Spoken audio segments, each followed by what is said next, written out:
Shalom, selamat tahun baru, selamat mengawali ibadah kita di pertemuan pertama 8 Januari 2023. Tanpa terasa waktu terus bergulir, 8 hari kita sudah memasuki di tahun yang baru ini. Tentu beberapa hal telah kita jalani dari waktu ke waktu hingga hari ini kita ada untuk kembali menata kehidupan kami menjadi lebih baik dan lebih baik lagi. Firman Tuhan hari ini saya mengajak kita sekalian untuk belajar mengenai apa yang saya beri judul bertambah maju dalam Tuhan. Mau bertambah maju? Yuk kita membaca terlebih dahulu. Di dalam Keluaran pasal yang kelima, saya akan mengajak kita cukup membaca dulu 3 ayat, yaitu ayat pertama sampai yang ketiga. Keluaran pasal yang kelima ayat 1, 2, dan 3. Mari kita lihat dan membacanya bersama-sama. Yuk, 2, 3. Kemudian Musa dan Harun pergi menghadap Firaun, lalu berkata kepadanya, "Beginilah firman Tuhan Allah Israel. Biarkanlah umatku pergi untuk mengadakan perayaan bagiku di padang gurun." Ayat yang kedua, tetapi Firaun berkata, "Siapakah Tuhan itu yang harus ku dengarkan firman-Nya untuk membiarkan orang Israel pergi? Tidak kenal aku Tuhan itu, dan tidak juga aku akan membiarkan orang Israel pergi." Lalu kata mereka, "Allah orang Ibrani telah menemui kami.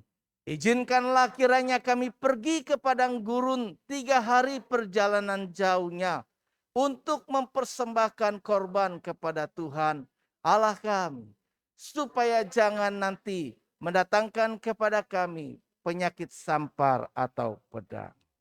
Nah, Bapak Ibu Saudara sekalian, firman Tuhan ini memberikan sebuah gambaran perjalanan kehidupan orang Israel menuju tanah Kanaan. Namun sebelum Tuhan membawa orang Israel ke dalam tanah Kanaan, maka orang Israel yang pada waktu lalu mengalami kelaparan di negerinya, dan ada Yusuf yang jadi penguasa di Mesir, maka orang-orang Israel banyak yang bermigrasi ke negara Mesir. Sehingga banyak orang juga makin lama orang-orang Yahudi semakin bertumbuh di negara Mesir itu. Lama kelamaan semakin banyak, maka tentunya Mesir menjadi takut. Pertumbuhan orang Yahudi semakin pesat. Maka kepada mereka mulailah dijajah, dipaksakan kerja paksa, kerja rodi untuk membuat batu bata.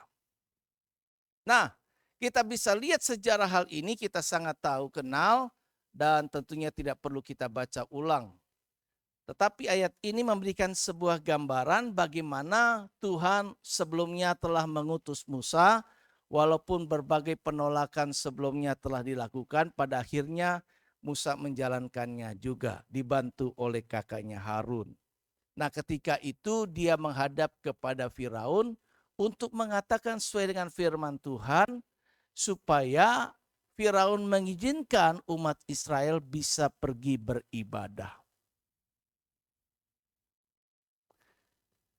Firaun menjadi gambaran iblis dan Mesir menjadi gambaran dunia. Itulah gambaran perjalanan rohani bagi orang yang percaya. Nah, kita lihat di sini tentu untuk beribadah tidaklah mudah. Walaupun dikatakan supaya diizinkan cuma beberapa hari, 3 hari perjalanan jauhnya, namun Tuhan punya rencana lain sehingga di dalam perjalanan kehidupan orang Israel itu tidak mengalami kemudahan. Ada kekerasan hati Firaun yang dibuat, yang membuat sebuah rencana Tuhan untuk menyatakan kebesaran kuasa-Nya. Dengan demikian Tuhan juga mau mengajar kepada dunia bahwa Dialah Allah satu-satunya, Allah yang benar, Allah yang benar. Jadi kita bisa lihat di sini bahwa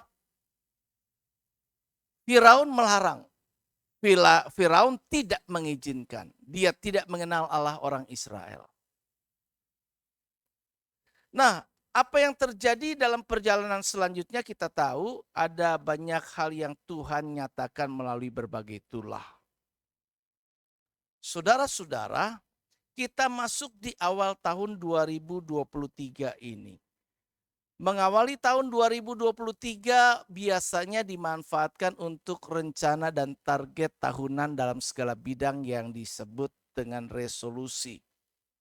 Ketika saya mengakhiri tahun 2022, saya sendiri pribadi juga punya keinginan agar di tahun 2023 ini saya bisa lebih baik lagi.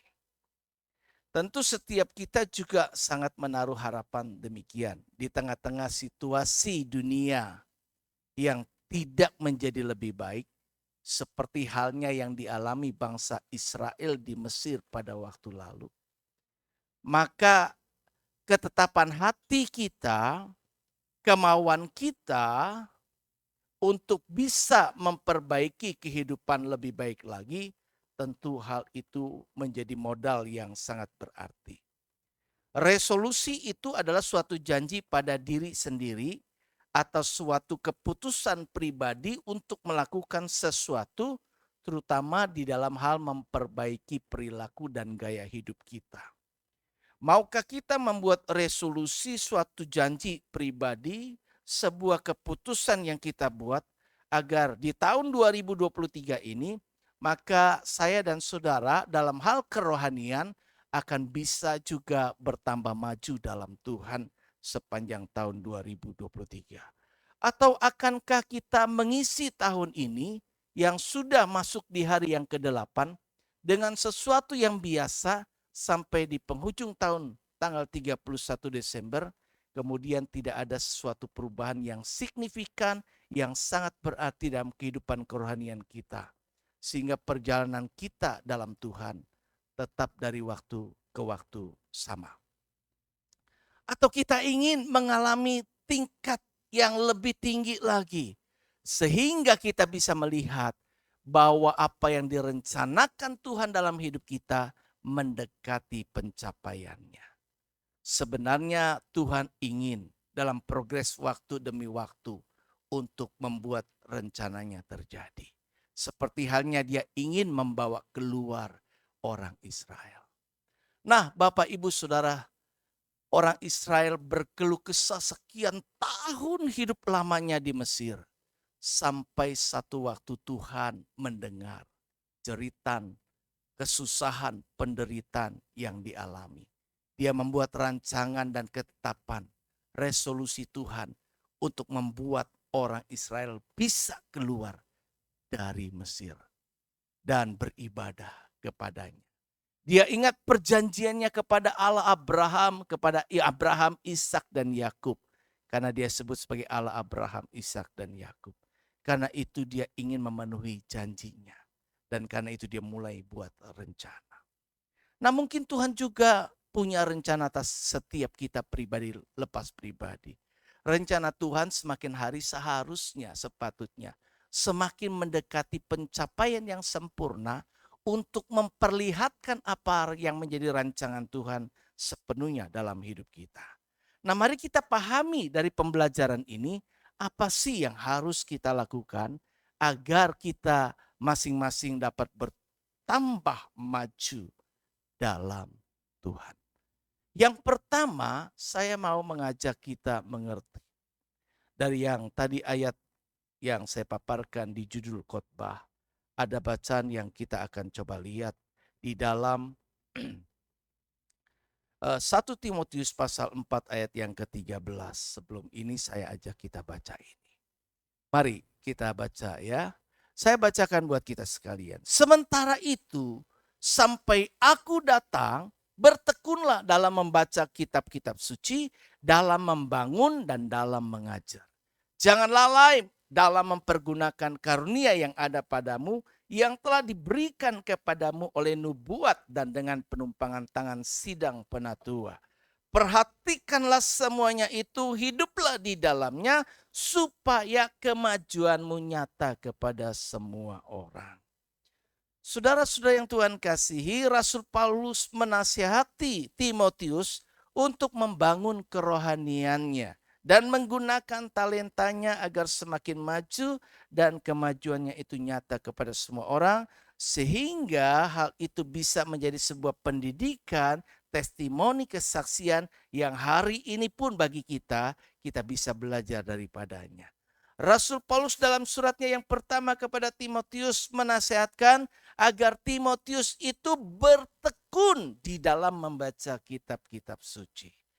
Nah, mari di dalam tahun 2023 ini kita punya resolusi, punya janji, punya keputusan untuk membaca kitab suci, membaca Alkitab kita.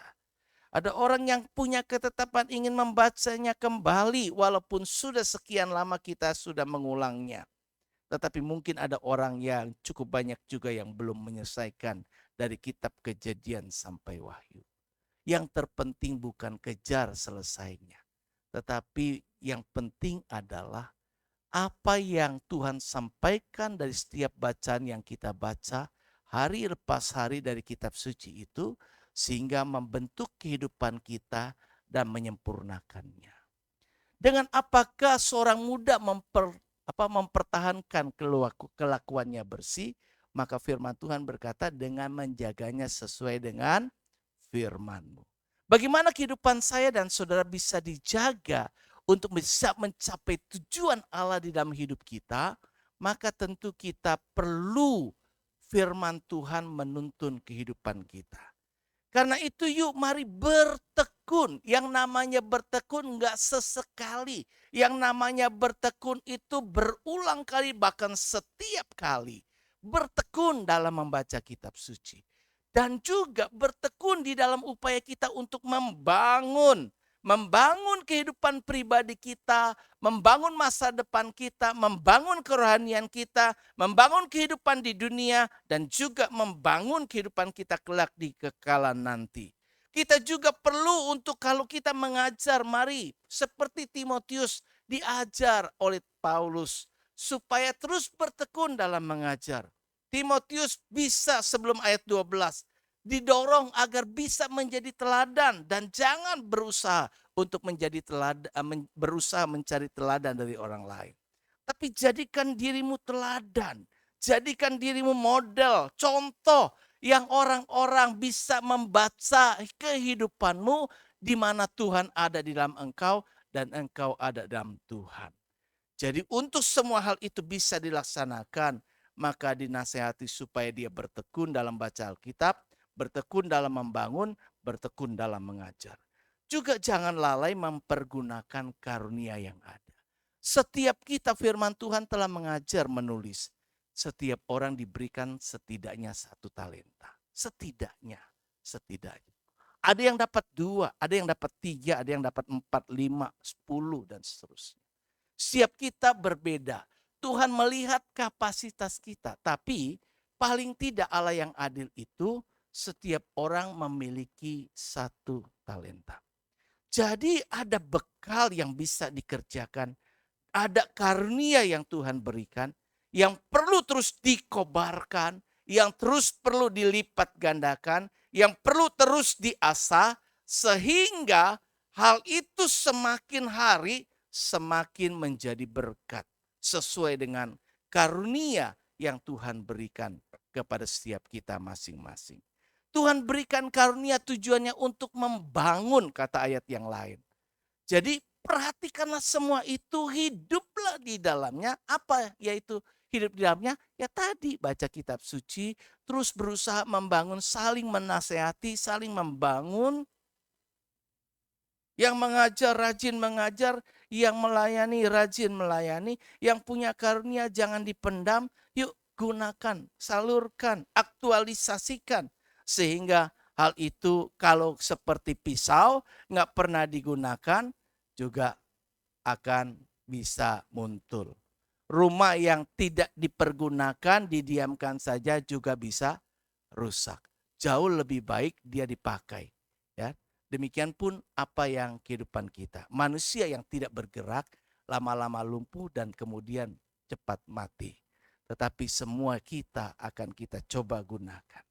Nah, ada nggak tekad kemauan kita, dorongan di hati kita? Apakah yang saya sampaikan ini memotivasi, menginspirasi? Mulai sekarang saya punya kemauan untuk bisa bertambah maju dalam Tuhan. Dan untuk itu kembali yang saya katakan perlu berusaha dan berkomitmen untuk maju. Kalau saudara tidak ada usaha dan tidak ada komitmen, tentu kita tidak akan maju. Firman Tuhan yang disampaikan, pulang saudara, kemudian tidak ada mengubah kehidupan kita apa-apa.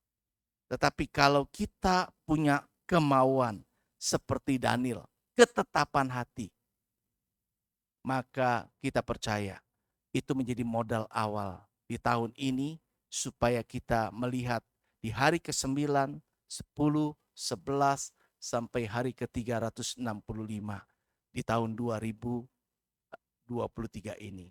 Kita melihat sebuah kemajuan grafik yang meningkat baik.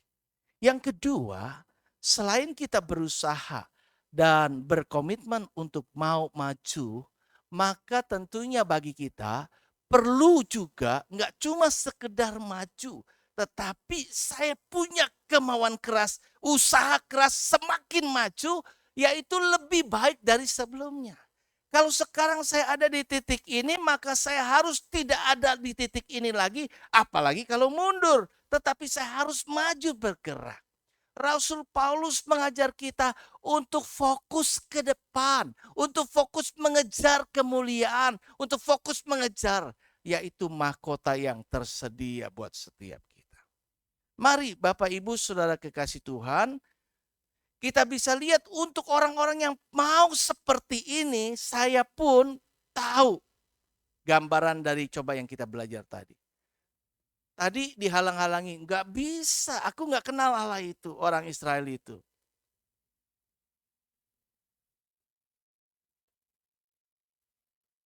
Dipikirnya pengen leha-leha beribadah, santai hidupnya. Tahu nggak? Iblis nggak senang kalau kita pengen maju. Iblis nggak senang kalau kita kepengen lebih maju lagi dan semakin maju lagi. Kalau kita baca di ayat 9 dari Keluaran pasal yang kelima tadi, tidak saya tampilkan ayatnya. Di situ Firaun memerintahkan perberat pekerjaan mereka. Buat mereka terikat dengan pekerjaannya. Dengan dia terikat dengan pekerjaannya, dia nggak mikir macam-macam untuk beribadah.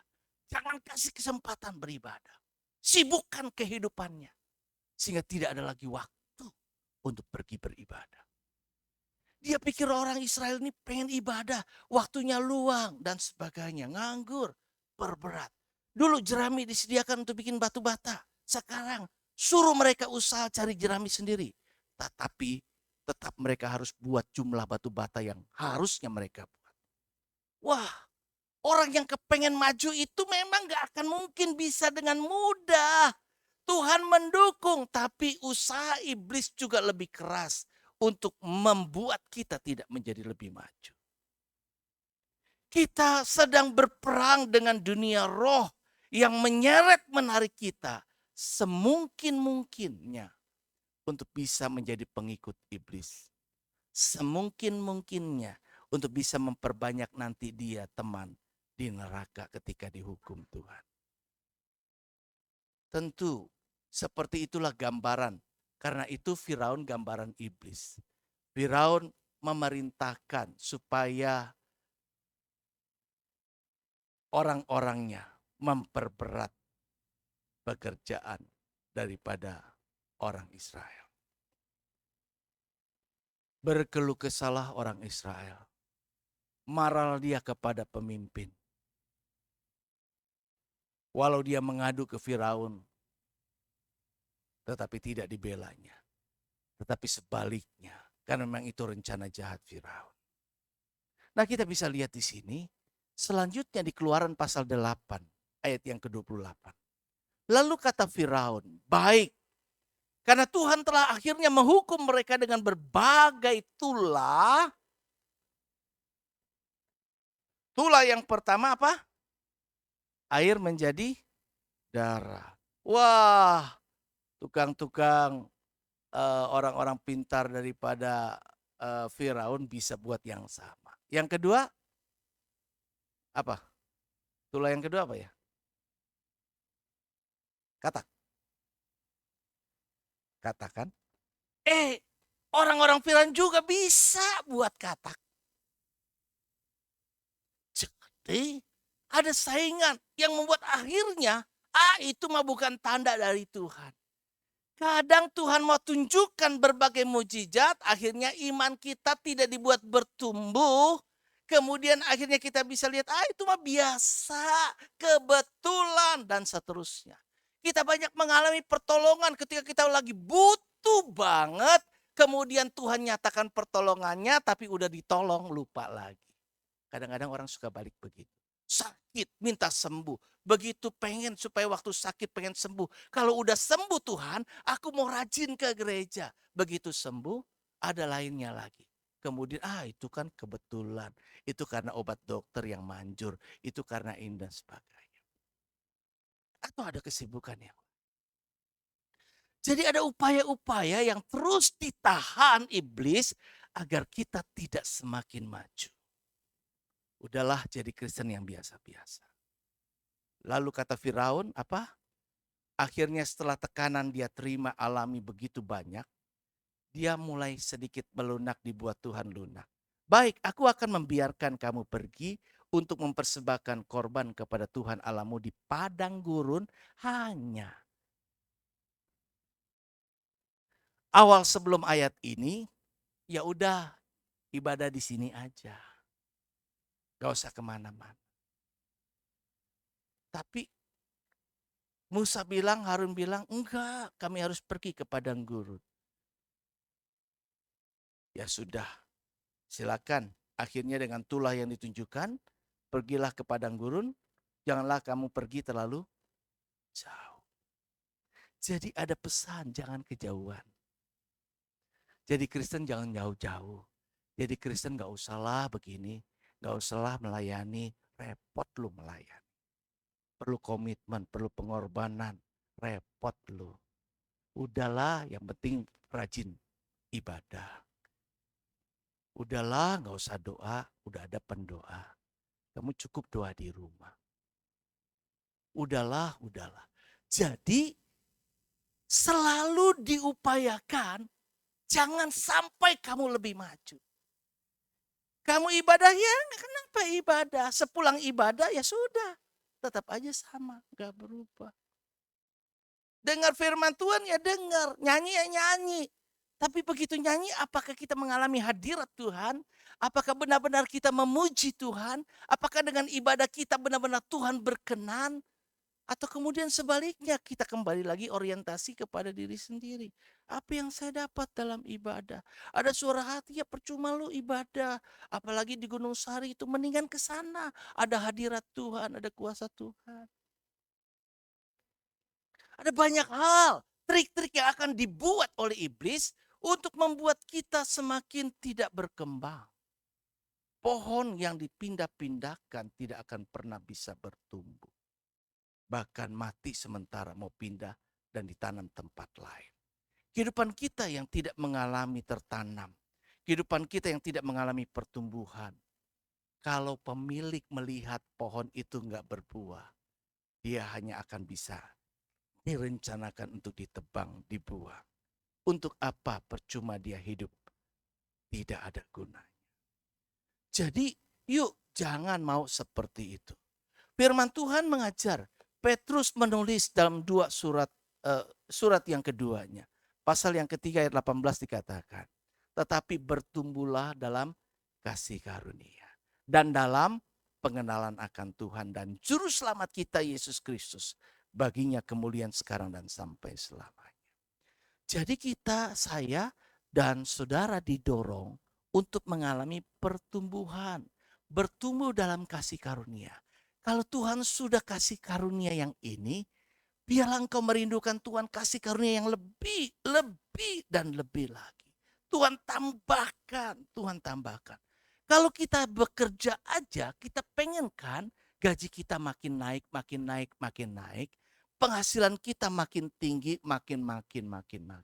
Yang kita miliki makin bertambah, bertambah, dan bertambah. Tetapi dalam hal rohani, padahal ini adalah bernilai kekekalan. Ketika kematian saya selalu ingat bahwa firman Tuhan kata, engkau datang dengan telanjang, engkau kembali juga dengan telanjang. Engkau datang tidak membawa apa-apa. Engkau pulang pun tidak dapat membawa apa-apa. Jadi apa yang kita kerjakan, upayakan lebih daripada apapun di dunia ini. Jangan dibodohi iblis. Kehidupan yang kita capai di dunia ini memiliki waktu sesaat.